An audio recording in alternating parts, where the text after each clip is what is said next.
Good morning, beautiful people. Welcome to yet another episode of the Younib Breakfast Show with me, Peninah, Wachera. I hope you guys have woken up well and are excited to face your day. For me, I'm really excited, even for the conversation we're bringing today. Yeah, as it is the norm here at the Younib Breakfast Show, let's go straight to the morning bite of the day.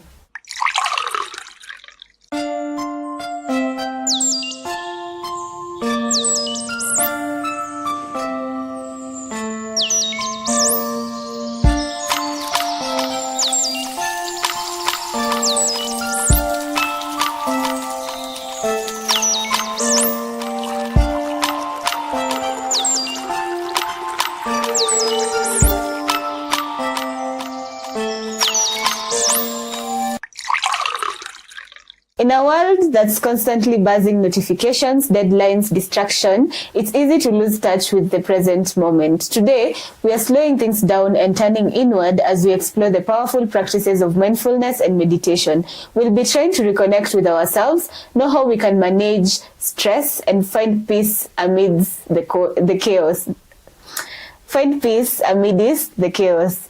This isn't just a conversation for the mind, it's one for the soul. So take a deep breath, settle in, and let's begin. Remember, this show is proudly brought to you by Miss Ashen and Younib Organization, and we're trying to reach out to the community to teach you on matters mental health. So if you need any psychological help, you can always call the number 0700-352-250, and our very own psychologist will be able to help you out. Remember, you can also interact with us through our social media platforms, Younib_TV on Instagram, Younib Media TV on Facebook, and there's a number on your screen. You can SMS or WhatsApp 0719-144-144. Allow me to introduce to you the guest of the day. Good morning. Good morning. How are you feeling this morning? I'm good. How are you feeling? I'm also feeling good. Thanks for asking. Okay. Yeah. That's nice. So kindly look at the camera and please introduce yourself. Let the people know who you are and what you do. Hello, everyone. Good morning, good afternoon, from wherever you're watching. My name is Vanessa, Buyai, a psychologist by profession, currently working with Care Call and Equity Afya. Those are two different organizations, but we have become brothers and sisters, and we're working together to promote the well-being of people in the community. Okay, so today we are having a conversation on mindfulness and meditation. So kindly help us understand these two terms. Okay. So most of the time when you talk about meditation, in layman's language in the street, when you say kumedi, you will hear the people who use who smoke. That is the term that they use.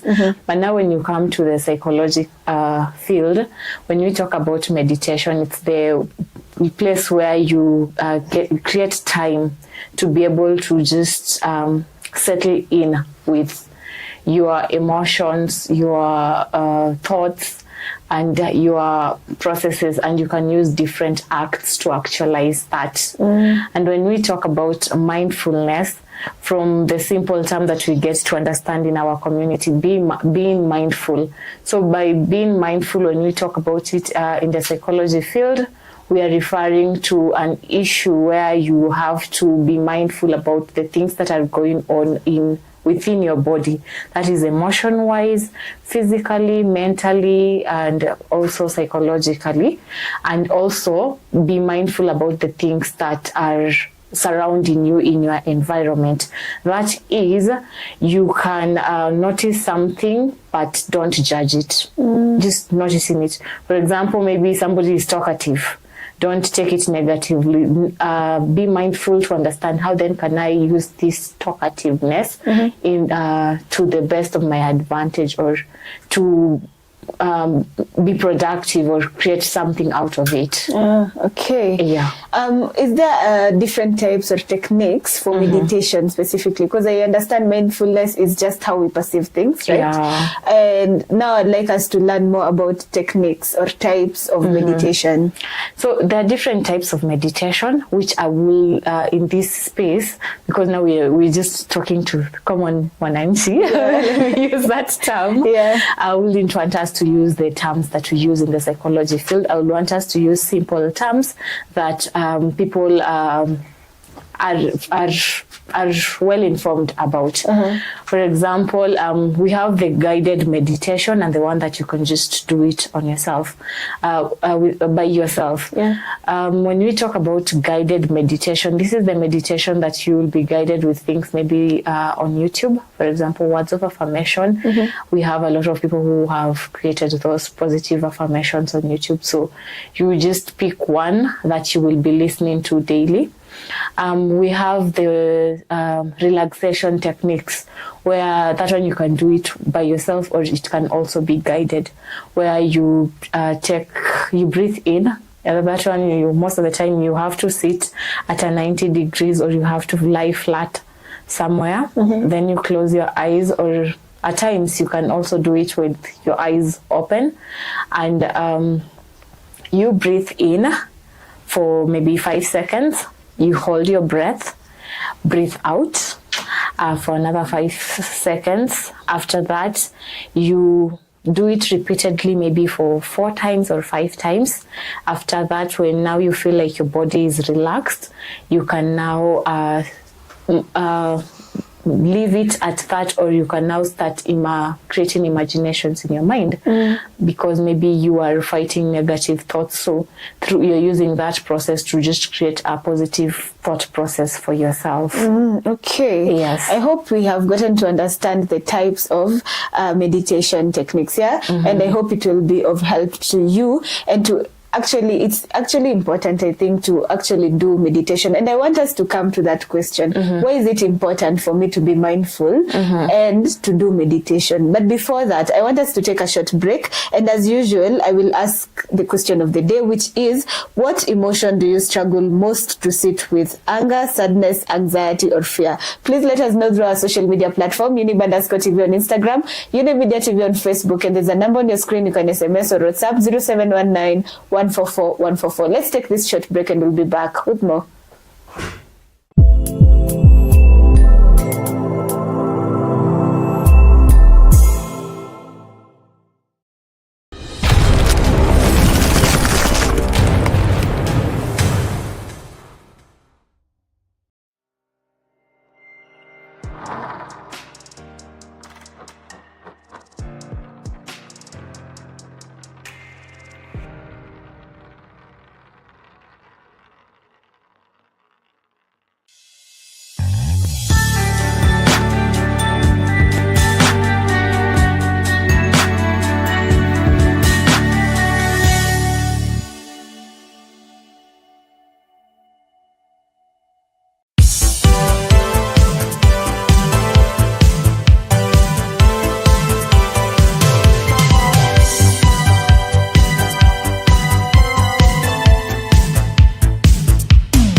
Welcome back. This is still the Younib Breakfast Show, and we are having a conversation on meditation and mindfulness. Yeah. Before the break, I had asked you a question: what emotion do you struggle most to sit with? Anger, sadness, anxiety, or fear?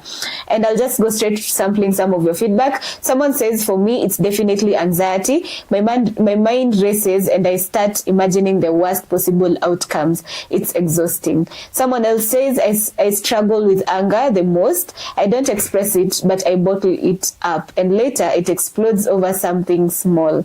Someone else says sadness is hard. I always feel like I have to be strong, so I suppress it instead of letting myself feel it. And someone else says fear, especially fear of failure, it stops me from even trying sometimes. Someone else says, honestly, all of them, but if I had to choose, I'd say sadness. I was taught not to cry or be vulnerable, so sitting with it feels like weakness. I'll just sample the last one. There's a lot of comments, but I'll just sample this last one. Fear of the unknown. That's my biggest challenge. I want to be in control, and when I'm not, it really shakes me. Thank you so much for your feedback here. And before I get to the question that I had asked you, when you talk about emotions, I'd like to know also, is there any specific emotion that you struggle with? For me? Yeah. Growing up, I used to have anger issues. And thankfully, I guess, being in the field of psychology, and then before going to practice it, you have to undergo 15 sessions with a therapist. It's when I realized that I need to work on this. And yeah, it's a work in process. I wouldn't say that I have completely worked on it. Yes, there are situations where I can't control that, but there are others where when somebody continues to push me on the wall, I just outburst, which is normal because I am reacting to the situation at hand because somebody is crossing my boundary. But I want to continue working on my anger because I provide services to people in the community. So I want to be at a point where no matter what, I won't be triggered to say something that would negatively impact somebody. I would want them to just understand from the point of they crossed the boundary, but they did not control my actions after that. Awesome. After the emotion. Awesome. That's actually a good thing that you're working on it, And even in the feedback, we've seen somebody saying a lot of the people have been commenting on anger, So is there any advice you can give to them in a way that it might help them not be able to actually bottle up? Because somebody has said they bottle up the anger instead of actually releasing it there and then. Okay. So we are in a community where most of the time you find that if maybe Patricia has hurt me, I wouldn't want to have that conversation with her, or because somebody, maybe a parent, somebody from a point of authority did something wrong.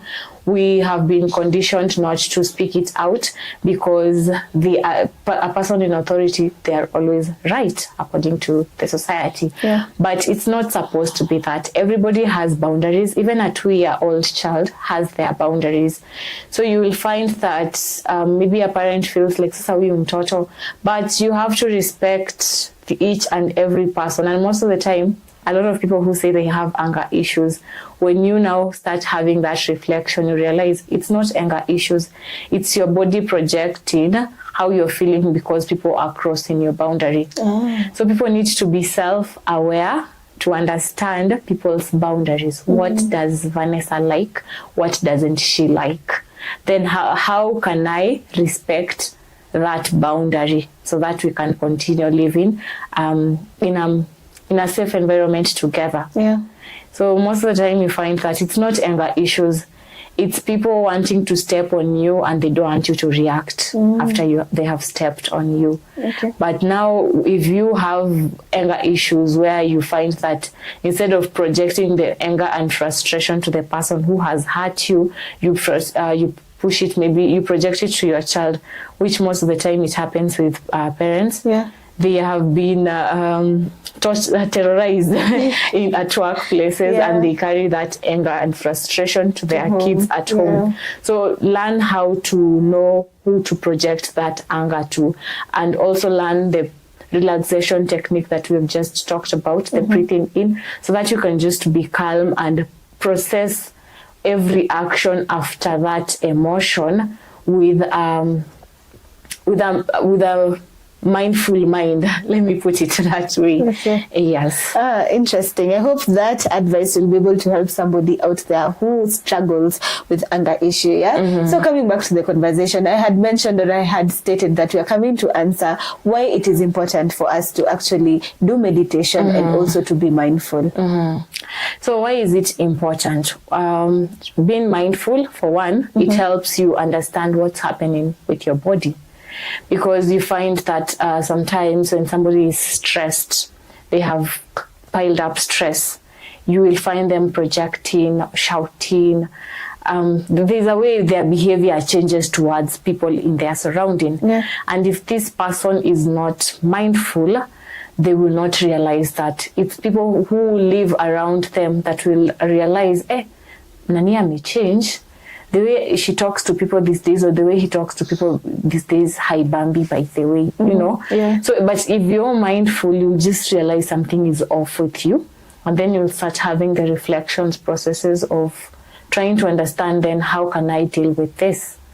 Another thing, it will also that is one will help you to understand how to react, like behavior-wise. Yeah. Another thing, it will promote your physical health, because there's always a thin line between mental health and physical health. So if you have these stresses, or maybe you have acquired depression, or you have acquired anxiety, and you're not mindful, chances are you will acquire other illnesses, e.g. pressure, stroke, etc., etc. Yeah. There's that thin relationship the way I've just told you.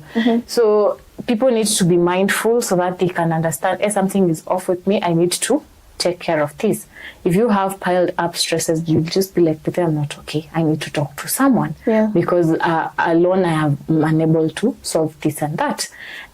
Of late, after that incident, I've been having panic attacks. What do I need to do? Yeah. But some people will be like, siku hizi nasikianga tu roho inapiga sana. Those are some of the terms they use. Yeah. Somebody haelewi kwamba that is maybe acquired anxiety that can lead to panic attacks. So you need to be mindful to that point. Another thing is, by being mindful, you will be able to know how to relate with people in your spaces. Yeah. You find that unfortunately, in our society, we have issues like gender-based violence, physical violence happening, and most of the time they are done by people we love, people we care. But now, if you're living with somebody and you're not mindful to understand how can we come up with good problem-solving techniques that will help us to continue living well, because at the end of the day, watu kosana, watu kwaruzana. So if you will not be mindful to understand that, utapatanga tu unatupa maneno venye unataka. Ukitupa maneno, you will trigger the other party and they will beat you up. Or if you beat up this person, you might make them even die. We've seen issues of IPV happening, intimate partner violences, that end up to death. Yeah. And it's because somebody is not mindful to understand that, if I do this, what will the law state? Or what can this lead to? So you need to understand yourself within yourself. If you have anger issues that maybe it will lead you to beating up your partner, know how to always understand the triggers. What are the words or what are the actions? And then communicate to this person. Tell them, when you do this and this, you trigger me this way. And the other party peer also communicate. So it goes back to communication. Mindfulness also aids in communication. Because if you're not mindful, you will not want to understand how the shoe fits the other party when you do it that way. Okay, interesting.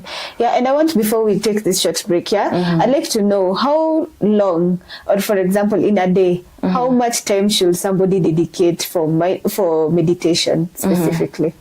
The timing doesn't matter. The regularity of it is what matters most. You'll find that I can't do it today for 1 hour, then I will not do it until maybe 3 months later. So that won't be impactful. But if I do it maybe, for example, 5 minutes a day for 3 months, it will have a certain impact.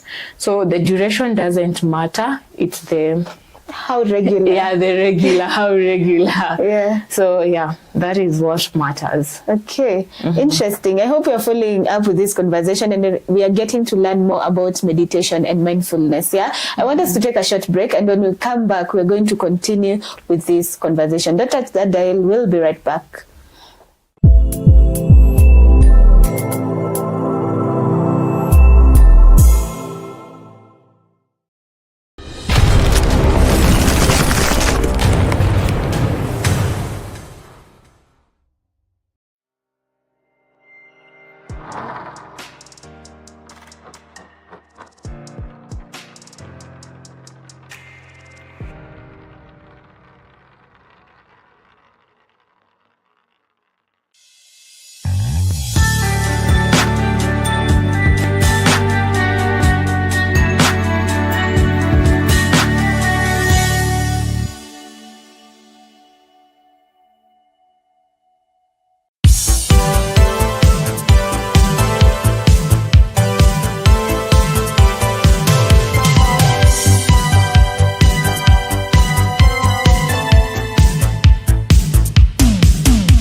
Welcome back. This is still the Younib Breakfast Show, and today we are having a conversation on meditation and mindfulness. Remember, you can always interact with us through our social media platform, Younib_TV on Instagram, Younib Media TV on Facebook, and there's a number on your screen. You can SMS or WhatsApp 0719 144 144. Remember, this show is proudly brought to you by Miss Ashan and Younib Organization, and we're trying to reach out to the community to teach you on matters mental health. So if you need any psychological help, you can always call the number 0700 352 250, and our very own psychologist will be able to help you out. Yeah. So before the break, you've taught us more about meditation. Yeah. Now I want us to know, what are these mindful practices that somebody should know about? So before even I can continue, people need to notice mindfulness is part of meditation. Okay. Yes. And meditation can also somehow Be part of mindfulness. So there's that symbiotic relationship between the two. Okay. Because through those meditations, sometimes you'll find yourself reflecting. That is part of mindfulness. Because you'll realize, hey, I behaved in this way. How can I approach this next time? So you get to connect with your emotions.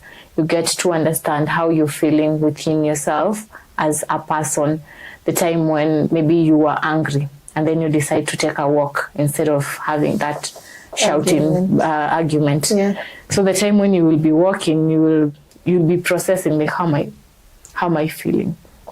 You can do it by concentrating on the steps that you're walking with, which that is somehow meditation, and it's also being mindful within yourself. Another thing is journaling. Maybe you are undergoing grief, or you just had an experience and then you decide to journal it down. After writing it out, then maybe you come after a week and read it. Sometimes you'll be shocked, like, am I the one who wrote these words? Yeah. These big words, you know? Yeah. So that way you will be able to connect with your emotions and understand how that event made you feel as a person. Another thing is, how can you practice mindfulness? You can also practice mindfulness by also learning other activities, such as being self-aware. it's also part of you being mindful. Because if you're not self-aware to understand that you are angry, most of the time people will be like, hey, but then you handled that situation well. But no, behind the scenes, my pillow was getting wet. Yeah. I was breaking things, So that is exactly what you felt, but people didn't see that. So are you that sensitive to be self-aware by not embracing what people saw and just acknowledging how you felt and how the whole situation made you feel? That is also part of mindfulness. Okay. So it's an intertwined situation. Some acts of meditation can fall to be acts of mindfulness, and mindfulness is also a part of meditation. Okay, interesting. Yeah. So my next question is all about helping that beginner out there. Yeah. Because some people may be hearing about meditation and also mindfulness, and they're like, okay, this seems to be a good thing, and I'd like to start. Yeah. So how can a beginner be able to actually start being mindful or even start meditation? The way I had said earlier on, we have the guided meditation and the one that you just do it on your own. So if you are a beginner, you can try out the guided meditations. We have the social media platforms. We have Wi-Fi everywhere. Yeah. You can just go to YouTube, then download one piece that you can work with that can be guiding you like throughout the period until when you have mastered the way. And we also have different types of meditation. So it also depends with you as an individual. What are your values? What are your principles? Those are also some of the things that will guide you on the type of meditation you will pick on. You'll find for somebody who is spiritual, they will tend to rely on the Bible as a form of meditation. Yeah. So you'll find there are people who will tell you that mi nikikuwa nimekasirika, I just read a verse in the Bible and then think through it like it's speaking to me or something. That's also a form of meditation, and that is a spiritual meditation. So it depends with your values and principles, but all those guides, you'll find them on YouTube. You just search depending with your values and principles. I like the fact that you've already brought in the religion part, because many people and many even different cultures have different way of thinking, and that's what I'd say when it comes to meditation and also mindfulness.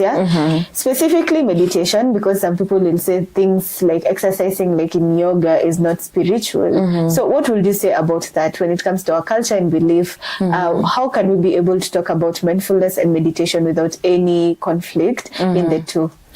So one thing that I've come to realize about society, that being the global society, we are subjective beings. And that is a subjective opinion. So I wouldn't push something in your mouth for you to chew. If it doesn't work with you, you can look for other solutions. But if you believe in it, find something that aligns to your belief. That's why I have emphasized on the issue of values and principles. So if you feel like my values and principles allow me to do mindfulness and meditation, but with this particular style, do it that way. And then if you feel subjectively, for me, I don't believe in meditation because, with meditation, it's unspiritual, it's unreligious, it doesn't go with my values and principles. It's still okay because I cannot push that within you. Because at the end of the day, it's up to you to make the decision.